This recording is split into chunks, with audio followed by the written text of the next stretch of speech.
요한계시록 13장 11절에서 14절 땅에서 올라온 짐승에 대해서 말씀을 나눕니다. 지난주에는 바다에서 올라온 짐승에 대해서 말씀을 나눴는데 세상 전체 나라의 정부를 아우르는 세계 통치력을 가진 권세자를 가리킨다고 이렇게 간단하게 정리해서 말씀을 드릴 수가 있고, 오늘은 바다에서 올라온 짐승 말고 땅에서 올라온 짐승이 또 있습니다.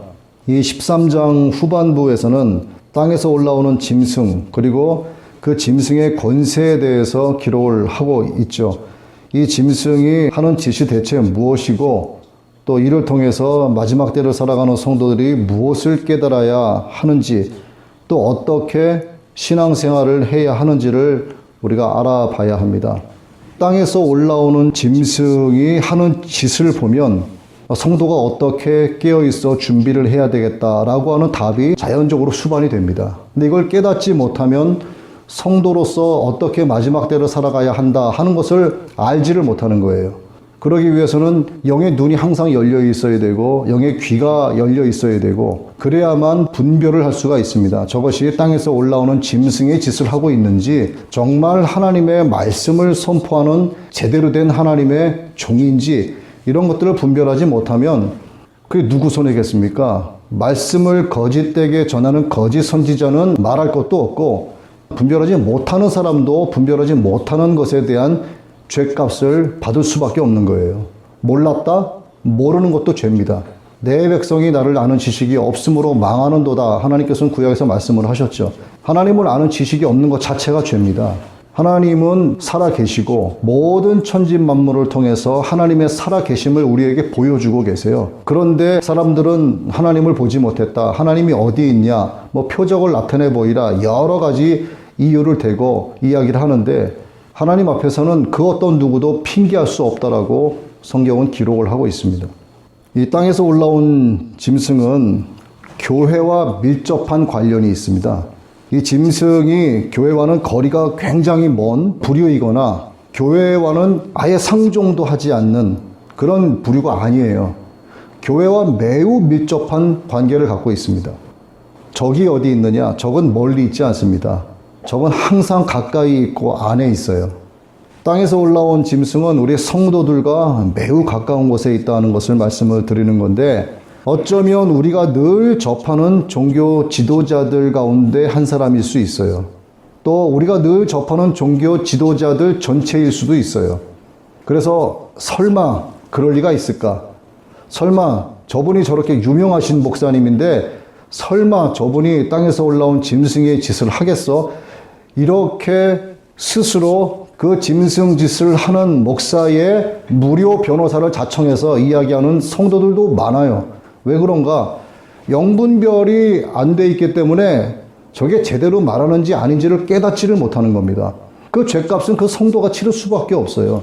거짓 선지자의 역할을 하고 있는 거짓 복음을 전하는 목사가 죄값 받는 것은 당연한 것이고, 이걸 깨닫지 못하면 깨닫지 못하는 자 역시도 죄값을 치를 수밖에 없다라고 하는 거예요. 바다의 짐승은 자기들과 같은 편인 사람들을 대상으로 핍박을 가하지 않죠. 자기들을 숭배하고 있고 경배하고 있는데 건드릴 이유가 없는 거예요. 누구를 핍박하느냐? 자기들과 반대편에 선 자들을 핍박하는 거예요. 어디에 속한 사람들? 마귀에 속한 사람들이 아닌 하나님께 속한 자들을 핍박을 하는 겁니다. 이 성도들을 대상으로, 교회를 대상으로 핍박을 가하는 거죠. 그래서 세상은 크게 예수 믿는 사람과 예수 믿지 않는 사람으로 나뉘는 거예요. 하나님께 속한 자와 마귀에게 속한 자로 나뉘는 거고, 빛에 속한 자와 어둠에 속한 자로 나뉘는 거예요.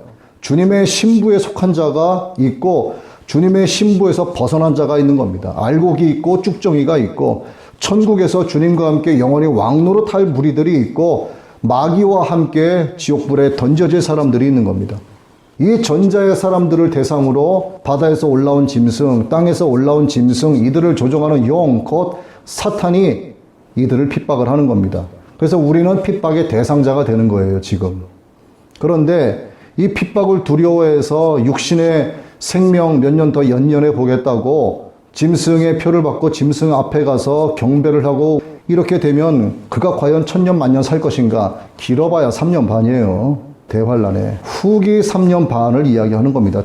사탄이 말이죠. 많은 성도들을 1대1로 개개인적으로 접하고 그 성도들을 자기 마귀 편으로 끌어들이는 것보다 그 성도들을 이끌어가고 있는 기독교계 지도자를 포섭하는 것이 사탄 입장에서도 아주 경제적이고 생산력 있는 일입니다. 목사 하나 잘 자기 편으로 만들면 그 밑에 있는 성도들은 자연히 따라올 수밖에 없는 거예요. 바다의 짐승은 음녀를 통해서, 자, 이 음녀가 누구입니까? 지금 현재 음녀의 짓을 하고 있는 것은 교황청이에요. 이 교황청을 통해서 교회를 포섭합니다. 이미 시작된 지 오래됐죠. 나머지 잡다한 우상 종교 나부랭이들이 있지 않습니까? 뭐 알지도 못하고 들어보지도 못했던 요만한 그런 별의별 그 종교 집단들은 그냥 자연스럽게 따라가는 거예요. 문제는 기독교라 이 말이죠. 음녀가 봤을 때 가장 말 안 듣고 포섭하기 힘든 게 기독교예요. 그래서 난다 긴다라고 하는 기독교계의 종교 지도자들을 딱 자기 편으로 포섭을 하는 겁니다.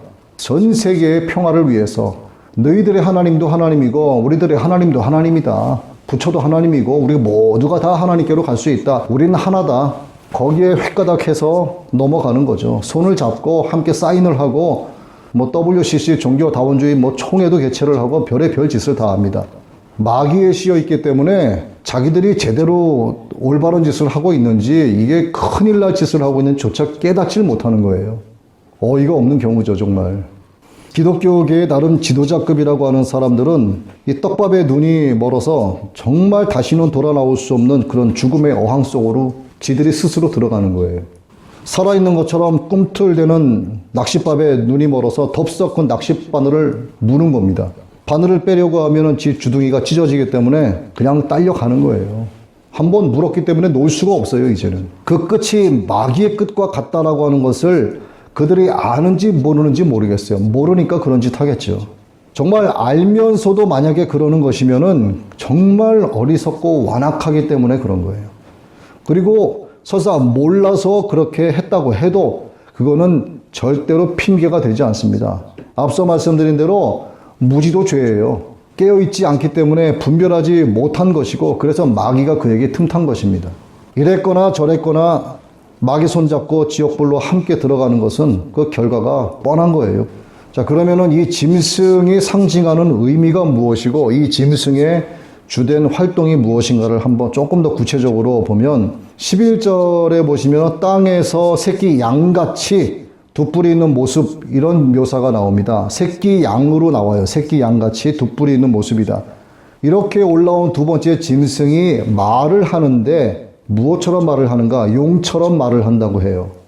용처럼 말을 한다는 게 무엇인가? 입만 열면 거짓말을 하는 겁니다. 뭐 정직한 말은 찾아볼 수가 없어요. 입만 열면 거짓말을 하는 거예요.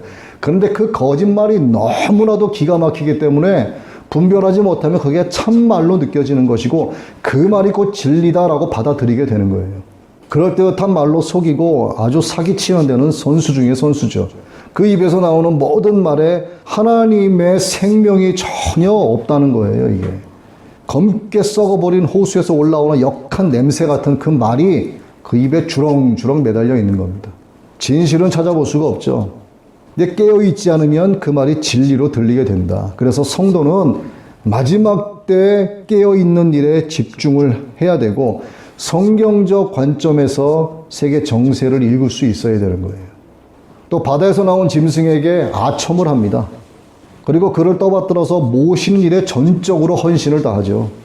킹제임스 흥정역 요한계시록 16장 13절 또 19장 20절 20장 10절에서는 땅에서 나온 이 짐승을 가리켜서 거짓된 복음을 전하는 거짓 대언자로 말씀하고 있습니다. 거짓 대언자. 거짓 대언자 뭐예요? 교회와 밀접한 관계가 있는 사람이에요. 복음인 것 같은데 보면 복음이 아닌 거예요. 그리고 이 거짓 대언자와 짐승의 표를 받은 자들이 산채로 유황으로 불타는 호수에 던져진다고 19장 20절은 기록을 하고 있습니다.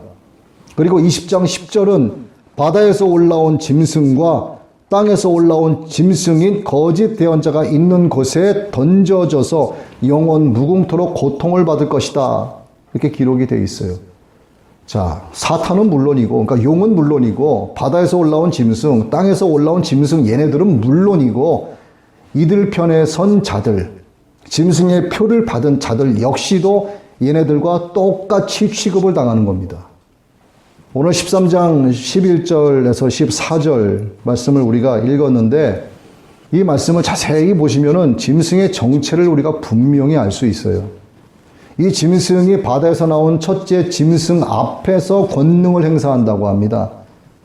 이것은 바다에서 올라온 짐승 휘하에 있다는 거예요. 땅에서 나온 이 짐승이 바다에서 나온 짐승 휘하에 있다는 뜻이에요. 그리고 14절 후반부에서 바다의 짐승을 위해 형상을 만들게 하는 것을 보면 이 두 번째 짐승은 모든 인간의 종교 생활을 사탄의 뜻에 맞도록 아우르기 위한 역할을 맡았다라고 밖에 볼 수 없는 거예요. 그러니 어디와 관련이 있습니까? 교회와 관련이 있다 이 말이에요. 그리고 이 짐승이 어린 양같이 두 뿔이 있다 이런 말씀이 나오는데, 어린 양같이 생겼다는 것은 그리스도의 권세를 흉내내는 이적들을 행사한다는 거죠. 대환란 가운데 남겨진 성도들을 미혹해서 사탄 숭배자로 배교하게 하는 거예요. 온갖 기적과 이사를 베풀어서 이거 봐라 하는 겁니다. 하나님께서 내게 이러한 능력을 주셨다. 거기에 눈이 멀고 혹한 성도들은 그를 따르는 거죠. 그리고 그가 하는 말에 무조건 아멘 하는 겁니다. 바다에서 나온 저 짐승, 세계 통치자가 우리의 메시아다. 그에게 경배해야 된다. 우리가 영원한 구원을 얻기 위해서는 그가 주는 표를 받아야 된다. 그들이 이것이 짐승의 표다라고 말하겠습니까? 그 땅에서 나온 짐승이 표를 받게 하는데 이것이 짐승의 표입니다라고 얘기하겠냐고요. 그 얘기도 안 해요. 이건 성경적 관점에서, 하나님의 관점에서 봤을 때 그건 짐승의 표인 거죠. 아주 그럴듯하게 이제 다가오는 거죠. 모든 것이 법제화가 돼서 안 받으면 안 되게끔 하는 겁니다. 안 받으면은 법의 이름으로 분류를 해서 끔찍한 일을 당할 수밖에 없는 이제 그런 결과까지 오는 것인데, 누가 그런 일을 당하겠는가? 다시 말씀드리지만 주님과 관계가 있는 성도들이 그런 일을 당하는 거예요. 그래서 성경은 성도들의 인내와 믿음이 여기에 있다라고 말씀하지 않습니까? 그래서 이 땅에서 나오는 짐승이 전하는 것은 거짓된 복음이다. 용의 말인 사탄의 메시지다 이 말이죠. 우선 이단을 보자고요. 이단의 모든 메시지는 거짓된 복음입니다. 처음은 그럴듯하게 성경적으로 나가지만 끝에 가면 뭐가 달라도 달라요.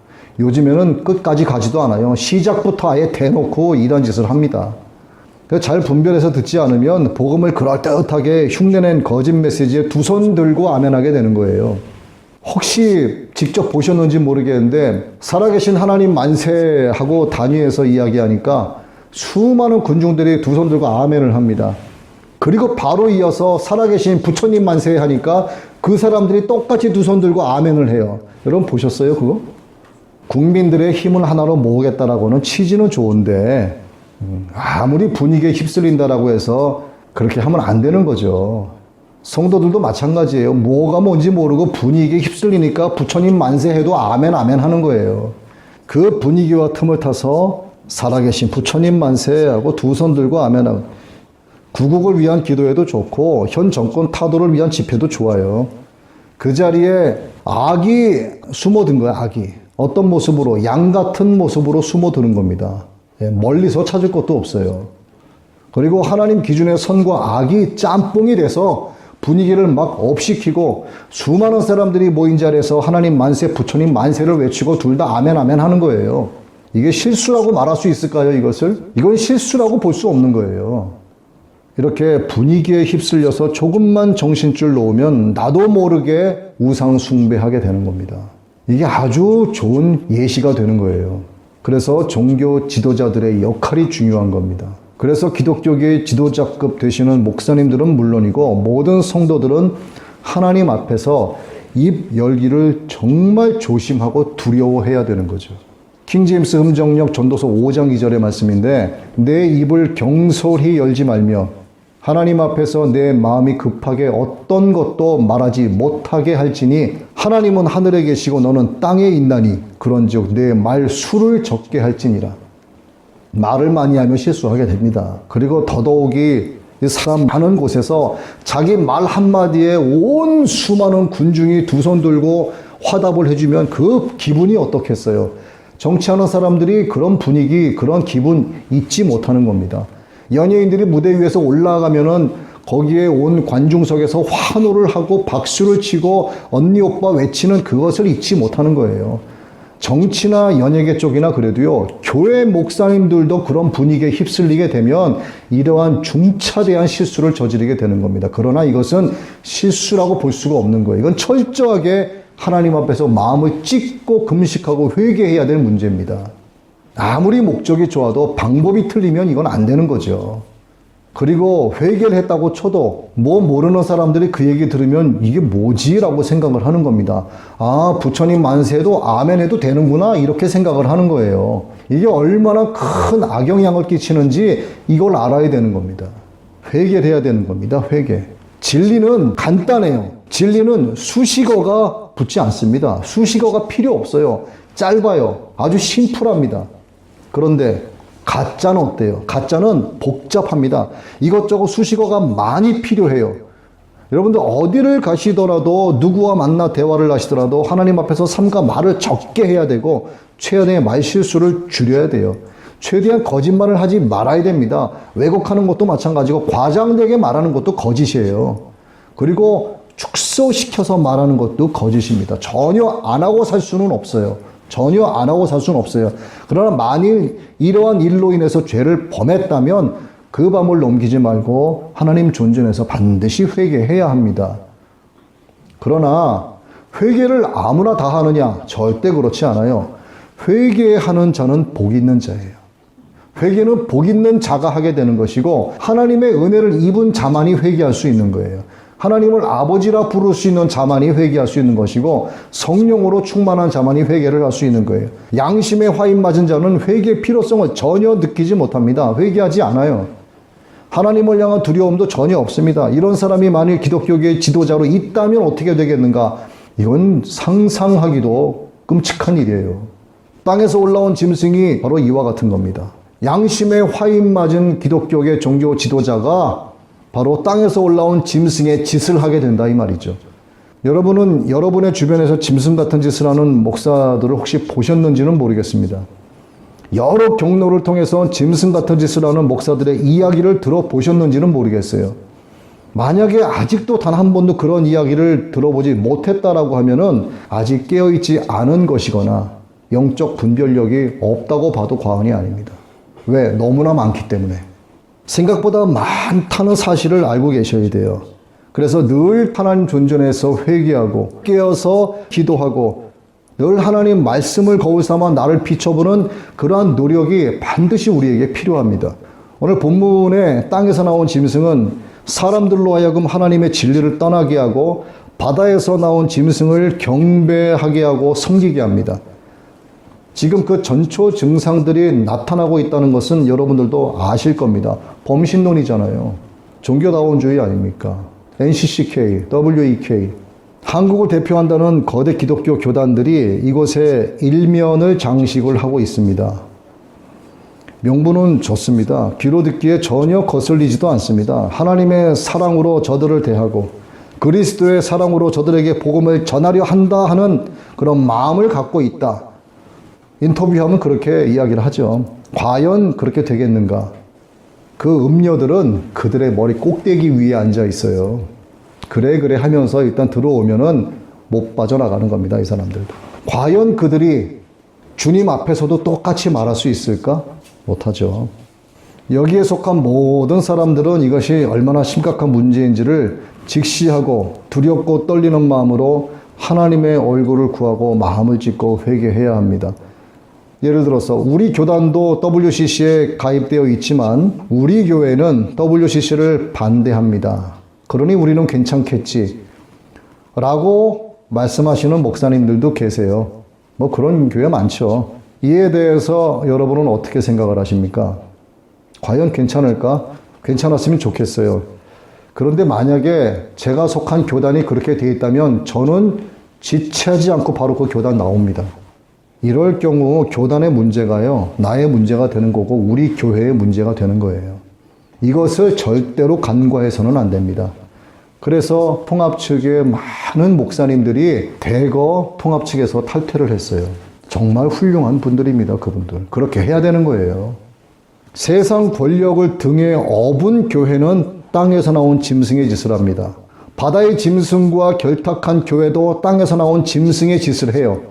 음료의 잔을 마시는 교황청과 손잡은 교회도 땅에서 나온 짐승의 짓을 합니다. 우상의 식탁에서 함께 음식을 먹고 교제하는 것도 땅에서 나온 짐승의 짓을 하는 거예요. 우리 주 예수 그리스도께서 머리 되신 교회의 목사와 성도라면 이 사실을 결코 잊어버려서는 안 됩니다. 그들 땅에서 올라온 짐승은 세상의 술맛을 가르쳐요. 성령으로 취하는 게 아니라 세상의 맛에 취하게 만드는 겁니다. 누구를 들먹이면서, 바다에서 나온 짐승을 들먹이면서 그 짐승에게 경배하게 하고 그 짐승이 통치하는 전 세계의 평화를 이야기하면서 그 세상의 술맛에 취하게 만드는 것, 이게 짐승이 하는 짓이죠. 짧은 인생 제대로 살아가야 하지 않겠냐 하면서 인본주의 사상으로 영성을 거론합니다. 그래서 영성도 요즘에는 함부로 거론해서는 안 되는 거예요. 신앙생활이 주는 것은 고작해야 마음의 평정이나 얻는 것쯤으로 생각하게 만듭니다. 복음이 그 정도 수준밖에 안 된다라고 가르치는 거죠. 이렇게 제 멋대로 성경을 짜깁기 하는 것 모두가 사탄한테 기생하는 땅의 짐승이 하는 일들 중에 하나입니다. 바다에서 올라온 첫 번째 짐승이 세상을 미혹하여 흑암의 깊음으로 빠져들게 하는 것과 땅에서 올라온 두 번째 짐승이 영적으로 미혹하여 교회를 타락시키는 것은 용의 최종 전략을 성취하기 위한 사탄의 양대 전술이죠. 생명책에 농명되지 못한 사람들 모두는 땅에서 나온 짐승에게 미혹돼서 바다에서 나온 짐승을 경배를 하게 됩니다. 경배받는 짐승은 실제적 생명력을 큰 능력으로 나타내 보일 것이죠. 그러나 이것은 생명의 원천이신 하나님의 무한하신 능력에 대항하는 적그리스도의 전술에 불과합니다. 여기에 속아서는 안 되는 거죠. 이제 땅에서 나온 짐승을 통해서 우리 성도들이 깨달아야 할 교훈이 무엇인지를 조금 더 알아봅니다. 앞서 말씀드린 내용과 일부 중복되는 말씀이 있지만 중요한 내용이기 때문에 다시 한번 들으시고 마음에 꼭 각인하시기를 바라겠습니다. 땅에서 올라온 짐승은 거짓 대언자답게 합리적인 명분을 빌미 삼은 그럴듯한 거짓말로 입만 열면 거짓말을 쏟아냅니다. 이 거짓말로 다음과 같은 마귀의 짓을 하는 거예요. 첫째, 땅의 짐승은 새끼 양같이 두 뿔이 있다. 용처럼 말을 한다고 했습니다. 11절이죠. 짐승의 거짓됨을 가장 명백하게 보여주는 말씀이에요. 성경에서 어린 양은 예수 그리스도로 상징하는 바 이 짐승이 그리스도와 동일한 것처럼 가장한다는 겁니다. 두 번째, 땅의 짐승은 사람들 앞에서 큰 이적을 행합니다. 하늘에서 땅으로 불을 내려오게 할 수도 있어요. 그러나 사탄의 능력을 이용한 겁니다. 깨어있지 않은 성도는 이러한 능력 앞에 복종하고 굴복하게 되는 거죠. 참 선지자와 거짓 대언자를 분별하지 못해서 놀랍게만 보이는 이러한 이적 앞에서 두려워 떠는 겁니다. 그 앞에 고개를 숙이는 거예요. 지금 우리 주변 가까운 곳에 마치 자신이 하나님인 양, 또 신비한 역사를 동반해서 미숙한 성도들을 유혹하는 거짓 대언자, 또 이단 교주들이 수두룩합니다. 그들에게도 병 고치는 능력 등이 있을 수 있어요. 그러나 그것은 모세를 흉내내는 애굽의 술객들과 별반 다를 바가 없습니다. 물과 성령으로 거듭난 성도는 늘 깨어 있어야 합니다. 어린 양 예수의 피로 항상 씻음 받아야 하고 성령으로 인침받아서 하나님의 자녀가 된 성도는 참과 거짓을 분별할 수 있어야 합니다. 목자의 음성을 분별하여 들을 수 있어야 해요. 양은 자기 목자의 음성을 듣습니다. 늘 목자가 다른 옷을 입어도 목자의 음성을 듣고 따라가는 거예요. 늘 같은 옷을 입고 있는 목자와 똑같은 옷을 입은 가짜 목자가 양 앞에서 그 양들을 부르면 그 양들은 가짜 목자를 절대로 따라가지 않습니다. 주님의 음성을 우리는 알아야 되는 거예요. 주님의 음성이 어디 있어요? 여기 말씀 안에 있지 않습니까? 목사들이 벌이는 기적과 이적 중심의 은사주의에 절대로 치우치지 말아야 됩니다. 그래서 이적을 성령의 증거로 보는 것은 속단일 수 있는 거예요. 예수님께서도 거짓 대언자들과 거짓 그리스도에 관해서 언급을 하시면서 이적과 기사 보기를 갈망하는 세대의 어리석음을 한탄하셨어요. 누가요? 예수님이. 그래서 여러분, 기적과 이적 중심의 신앙생활이 옳을까요? 말씀 중심의 신앙생활이 옳을까요? 말씀 중심이죠. 성도들은 생명의 말씀을 전하는 목사를 바라봐야 할까요? 목사 입에서 선포되어지는 생명의 말씀을 청종해야 할까요? 생명의 말씀이죠.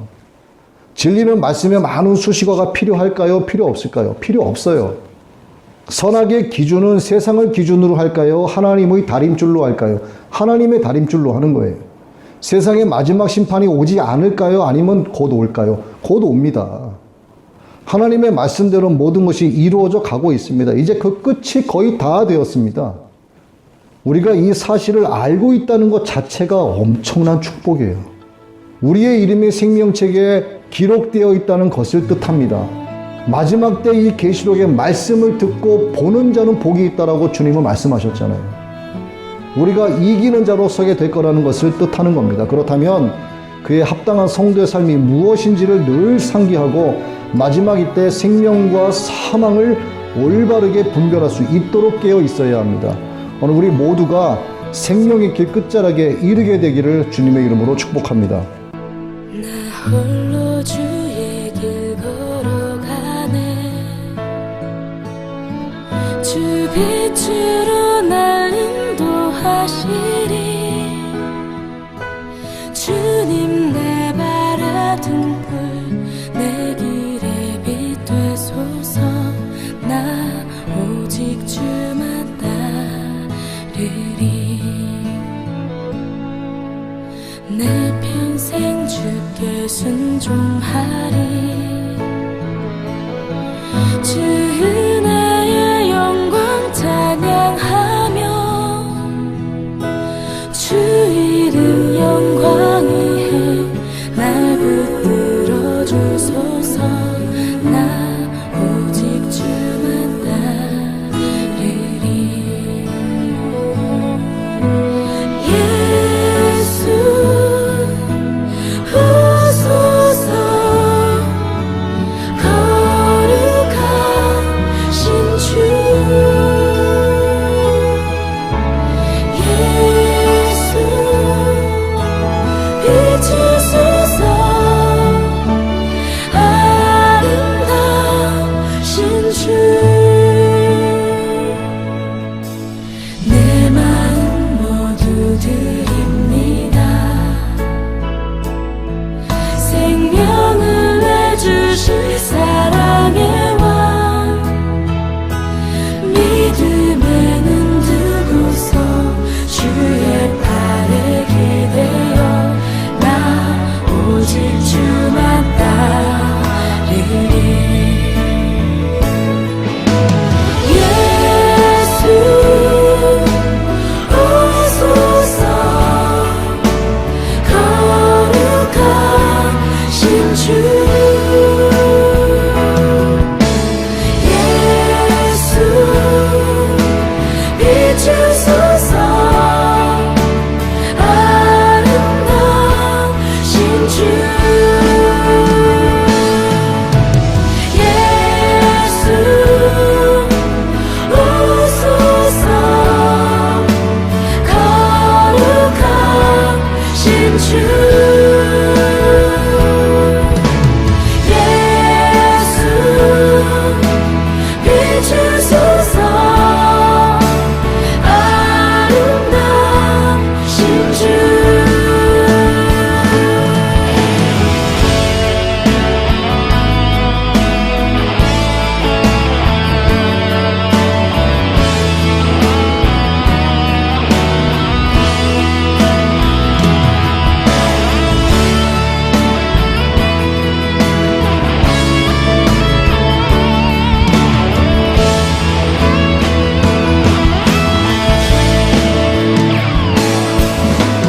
예수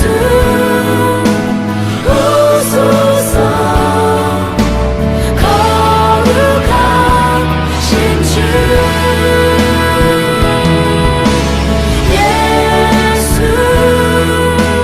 비추소서.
음성 듣길 원해요. 나 오직 주만 따르니. 예수 오소서. 거룩하신 주 예수 비추소서. 아름다우신 주